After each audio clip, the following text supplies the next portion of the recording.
It's the product, stupid. What is a business? What is success? How do you proliferate something as an entrepreneur? Well, it's the product. This is, in many contexts, I think, one of the most important insights that I got from studying Steve Jobs. I've been reading, listening about Steve Jobs in the last couple of days, and I also thought a lot about Twitter and Musk buying Twitter, and and the idea is, if Tesla is sustainable as a business. So all these thoughts, I think, I want to all converge to one thing, which is the product. If you have the product, if your product is compelling, you succeed. If you don't succeed. This applies to almost anything, and it doesn't matter, consumer, non-consumer. The point here is that the product is how businesses work. And I think we get taken away a lot by a lot of other things, by politics, by business schools, by strategy, and all these things are fine. But in the end, it's the product that matters. It's the product that decides if you win or lose in the marketplace, and the marketplace is what matters. And actually, even in North Korea that applies, but maybe that's a bit of an extreme case. What I'm trying to say here is that it's not even dependent on capitalism or not capitalism, because people do things. You know, if you go back to, if you look at bacteria in a petri glass, they go and align themselves towards sunlight because that's where they get energy from. And people are exactly the same way. They use product for people. Products are like sunlight. They do it because there is something they get. Usually, it's a lower energy state. It's something that if you want to use the physics analogy, that increases entropy by, you decrease entropy by creating a product, and then you increase entropy by giving people that product for whatever reason. So that's the idea of this part of episode. I think it's important because we're kind of hanging in the air right now. Macro is terrible. Twitter is being bought by Musk. Musk's using Tesla as collateral. It's all concerning. People are selling Tesla stock for that particular reason. And I think it's good. I think fear is right. But the question, like Mike Tyson says, is not having fear. It's what you do with it. And I think what you do with it is you face it, and you analyze, and you try to understand why you're going to be a winner when all is said and done. This is the Not Even Drunk podcast. It's April 27, 2022. This is Krim Delco. For the day, the fund is up 50 basis points. The market is up 35 basis points. For the year, we're down 26.1%. The market is down 13.5%. We're underperforming by 13.6%. Excuse me, the market's down 12.5%. We're underperforming by 13.6%. Yesterday's big sell-off in Tesla is the main reason why we had this massive drawdown.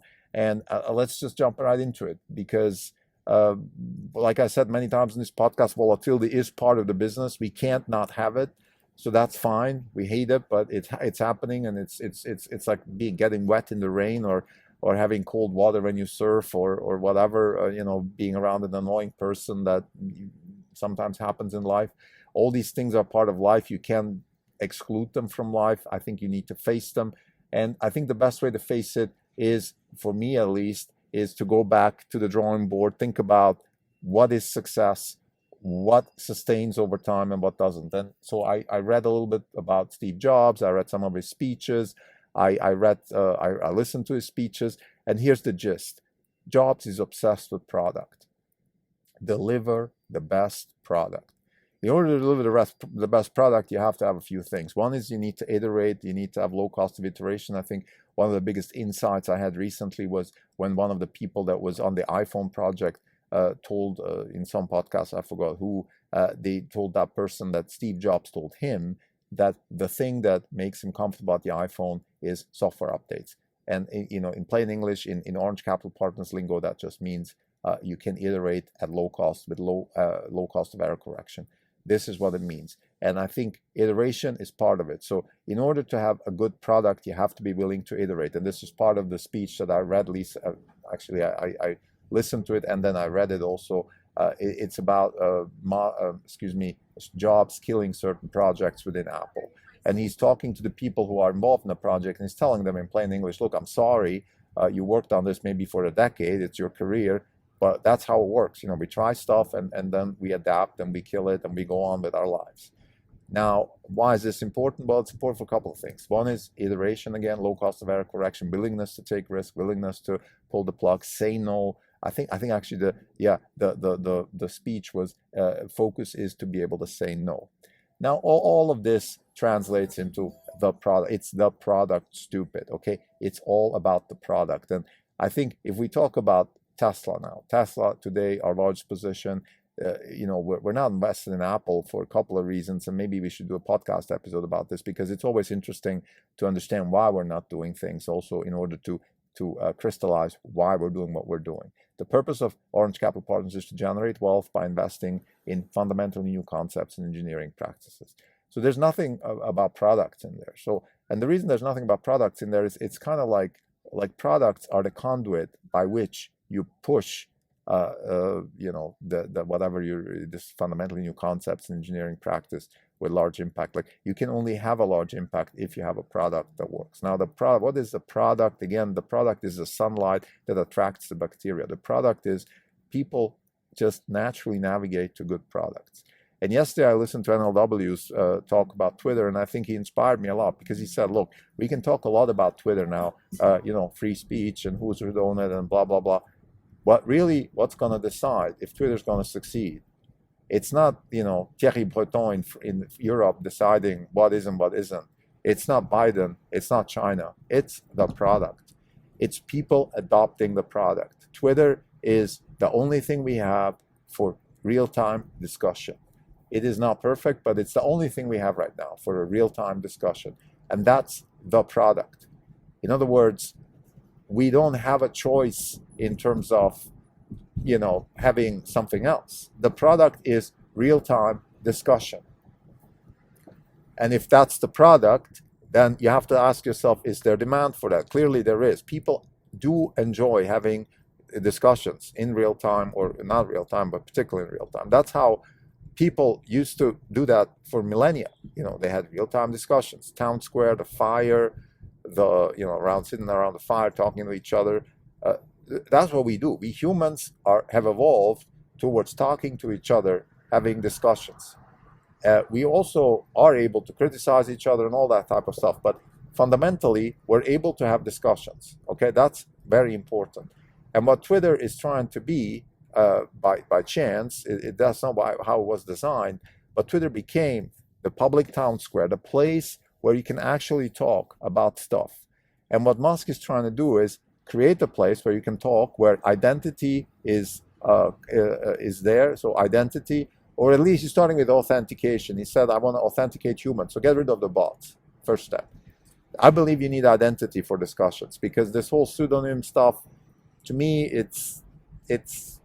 I see the upside, but let's just stick with identity, ownership, monetization, property rights. Those are the things that I think can improve conversation, in particular when it's about opinion, and in particular when it's about monetizing opinion and ideas. Because that's, once you have a discussion, then the question is, what's my incentive to participate?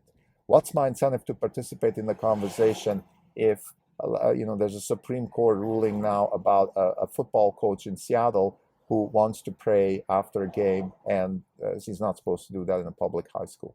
Now, what's my incentive to participate in this discussion? There's open source incentives, such as I just want to be part of it and all that stuff. That's right. But why can't we have like a GitHub for opinions, where we can participate in discussions, keep track of who participated how, and use that for, let's say, employment or even monetary compensation. So anyway, those are the kinds of things that Twitter could become. But in the end, again, it is going to be the product. The product is what matters. That's what succeeds. The success of stuff is driven by if it's the product that people want. This applies to Tesla too. Nobody's buying Teslas because they're doing something green or they're doing something that hurts Russia or anything like that. Now, by buying Teslas, you are achieving all these things. You're doing something green. You are, hurting Russia and all that stuff. You're basically lowering your cost of using fossil fuels. But that's why you're doing it. Tesla is a product that gets you from A to B in a cool way with lower costs, and a couple of other things, software applied, and then there's also the energy side. So there's a lot of things that Tesla is. But in the end, all these products, they have to work. The solar roof is a very beautiful product. And I think Musk absolutely understands this. And of course, he's driven by that. Not just in Tesla, it's the same with SpaceX. It's the same with many other companies that he has ideas. But coming back to Twitter, it is the product stupid. So we can now get obsessed about Twitter. And people are obsessed about Twitter in many ways. For example, okay, what if they have no revenue, and then how is Musk going to pay for it? And is that going to cost us shareholders in Tesla money? My point is, if Twitter succeeds as a product, then the value of Twitter will be 10, 50, 100x. If it becomes some sort of platform for real-time discussion where opinions and ideas can proliferate, and where there's incentive for people to participate, and there's checks and balances in place, this can become like the US Constitution squared. And we already had a Dow buying the US Constitution. I'm just pointing out how valuable these things can be. Now, maybe it's not going to be valuable a la, quarterly earnings and EPS, but there's a lot of things in life that are extremely valuable that are not quoted on the stock market. If let's say Elon Musk owned the Metropolitan Museum of Modern Art in New York, and he pledged Tesla shares against that, I'm pretty sure Tesla shares will be okay. The value of the Metropolitan Museum of New York is in the hundreds of billions because it's unique, because it's wonderful, etc. How about the Louvre? How about the first edition of the Bible? I don't know if that exists, but stuff like that. The U.S. Constitution. There's a lot of things that have value, even if they don't generate earnings. But the product has to work. The U.S. Constitution is valuable because the product, whatever it is, it worked. It created the best country in the world for 250 years. It proliferated freedom, and all that stuff. So again, I think it's the product stupid just means that when we analyze businesses, when it's about money and value, I think we should first and foremost focus on the product. Focus on, okay, are the bacteria going to go towards the sunlight? Is the product that you're looking at, is it the sunlight? You see, this also explains why a lot of car makers, Volkswagen, GM, they can talk and talk and talk and talk. If the product's not compelling, it's not compelling. There's nothing you can do about it. Sometimes the products are compelling. It's not like everything is bad. The F-150 Lightning might be a good product, and it's going to be fine for Ford if they can do it. Now then, there's questions of scale, there's questions of service and aftermarket stuff, and it's not just enough to have a good product, but that's the product. The product of Tesla is not just the car; it's also that I can charge in the Moab Desert, get from A to B, and also have reliability in terms of the car not breaking down. That's part of the product, of course. So that's why I think all these things, like when we say product, it's really not just the product when you go in the store and buy it. It's the whole package: total cost of ownership, trust. All these things, business schools have there's hours and hours of business school courses and books you can read about this. It's the product stupid. Focus on the product. Laser focus on the product. Jeff Bezos, in his annual letters, used to say, I want selection, I want low price, and one more thing, I forgot what it was, and cash flow, I believe. Yeah. So selection, low price. This is his product. That's why Amazon is what it is. And to be fair, I'm not even sure if that's enough, because to me, Amazon is not a very successful product as far as the home delivery is concerned, because certain things are not really taken care of, such as the cost of delivery and things like that. But nevertheless, it has survived, and I would say it's still a success relative to many other endeavors. And again, what is the product here? It's the reliability, low cost selection, things like that. Now, let's get back to what we really care about, which is Tesla. And the question here, the real question here is, okay, is Tesla stock going to suffer because of the Twitter acquisition? And the answer is, it depends on the product of Twitter. If Musk can turn Twitter into a successful product, then Tesla is not going to suffer. And if Twitter becomes a bad product and is not used and therefore costs money, then it's going to be a problem, because then Musk might have to sell shares to finance it, and God knows what else could happen here. So that's the thing. So we as Tesla shareholders are exposed to Twitter in a sense that we are exposed to any other business that Tesla is involved in. And unfortunately, well, okay, I'll get there. because the point is, of course, this is not really okay from a fiduciary duty perspective. You shouldn't expose me now to Twitter because I didn't invest in Tesla for Twitter. But that's a different conversation. Let's stick with this. If it's the product stupid, just means, look, it is about the product. If the product is good, it's gonna be fine. An entrepreneur, anybody in the business of making, anybody who calls themselves a business person, anybody who works in a for-profit business, forget that. Anybody who works in a business, period, even if you do charity, it is the product. See, you can't force people into buying things or consuming things. For a while you can. Communism tried, but it just doesn't work. The natural flow of things, it's the bacteria goes towards the sun, and the sun is the product.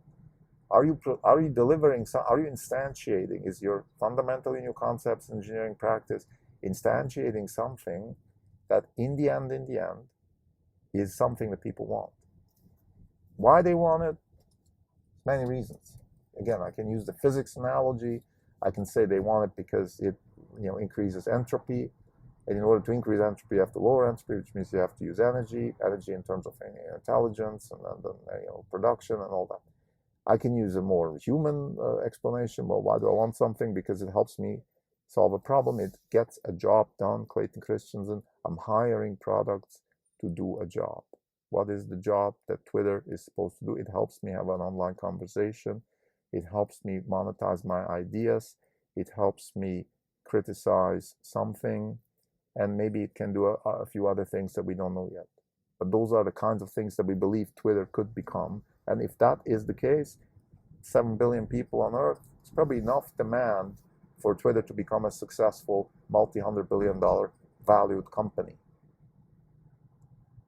What's the product of Tesla? What is the job done in Tesla? It is, again, I can go to the Moab Desert with a car that looks good and things like that. That's all important, but the job that I need to get done with Tesla is to get from A to B.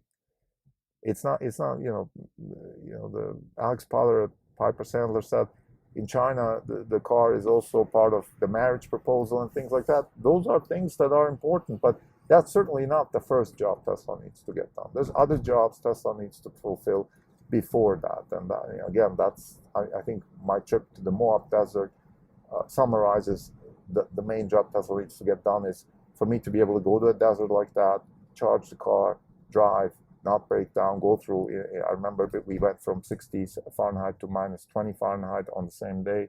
We crossed the pass, it was snowing, the car held up, the heating worked, everything worked. That's the job to be done, and at a price that is absolutely compelling, if not even, it's competitive anyway, but it's actually lower, particularly now, if you incorporate total cost of ownership. So to summarize, this episode is about the product. When we analyze situations that seem complex, let's reduce it, let's keep it simple. Keeping it simple is hard, but keeping it simple is the most useful thing you can do. And what it means to keep stuff simple is focus on the product. It's the product stupid. Good old Steve Jobs, he said that when it's about Apple. Musk is kind of saying that when it's about Tesla. And we are saying that when it's about everything, in particular things like Twitter, which are incorporating, of course, certain risks that now we have as Tesla shareholders. So it is about the product. Twitter will succeed if the product is something that people want and if they can deliver the product at the best possible price. Thank you.